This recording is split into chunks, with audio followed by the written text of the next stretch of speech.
Welcome to Cake Bites, where we go rapid fire with this week's rule breaker. Fast questions, real answers, zero corporate polish. I'm your host, Elizabeth Bieniek. Let's dig in. I'm here with Omi Bell for Cake Bites. Omi, are you ready to jump in? Let's go.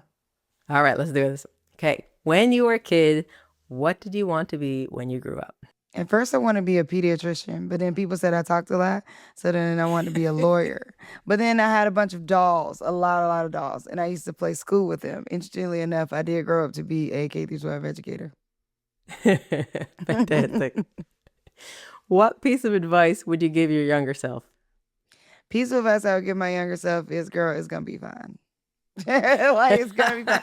Like, let it go. You know, everything at every age that you think is so the last, so detrimental, the last thing that you could ever do, that you think is just so harsh. It's like, hey, another day is coming. Tomorrow is coming. You're gonna make it, and you're gonna see more and more of what's possible. So I think the best thing you can do is see what's possible and be invested in what's possible. Curiosity is one of the best tools that we have in our pocket that we don't always use.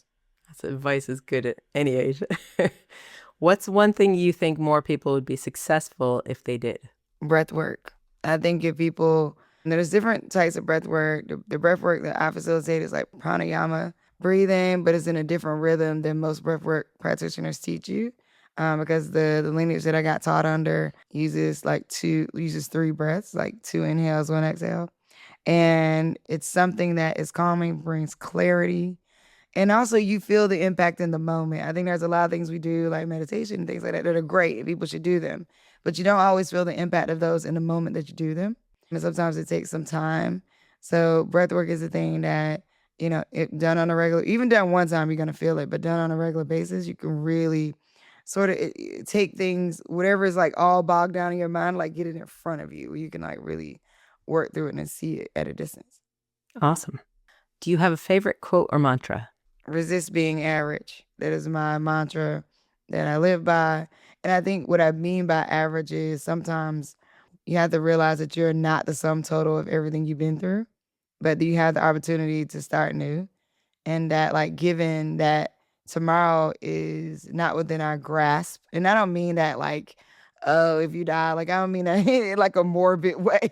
What I mean by that is literally talking to you about this right now, tomorrow is just not something that is about to happen. Like I am talking to you now. So like what I want to do with me talking to you now, right? Like me in this moment is what I have. And if so, I'm doing all that I want to do to be as impactful in this moment as I can and make sure that I'm being authentic and make sure that I'm being vulnerable and sharing and also doing what's best to move forward in life. So I think resist the urge to be average. You are not the sum total of everything that you've gone through.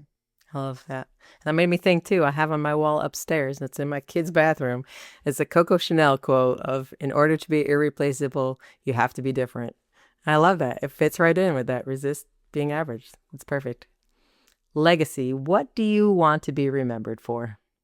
I want to be remembered for the way people met. And I think I'm remembered for that now, but like being like, I would have never met you if it wasn't for Black Girl Ventures. I would have never met you if it wasn't for Omi Bell.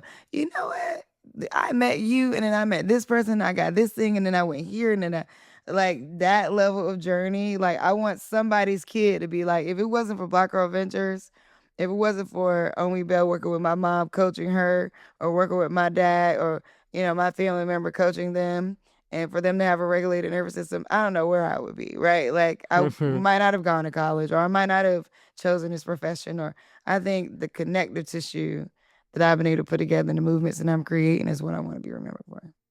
Connections. It's fantastic. And our last question, of course, because this is Cake Bites. What is your favorite kind of cake? My favorite kind of cake is carrot cake.